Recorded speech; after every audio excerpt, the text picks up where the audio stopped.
Ngayong araw, pupunta nga pala kami ng birthday party at ito, on the way na nga kami. Children's party nga yung pupuntahan namin for today's video. At sa McDonald's ito gaganapin.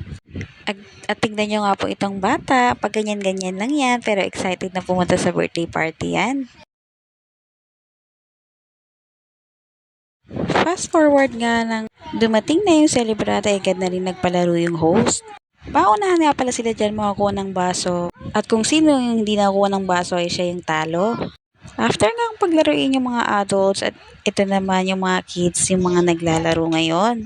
Ipapasa nga lang pala nila yung box, paikot, at kung sino huling may awak nito ay siya yung matatanggal.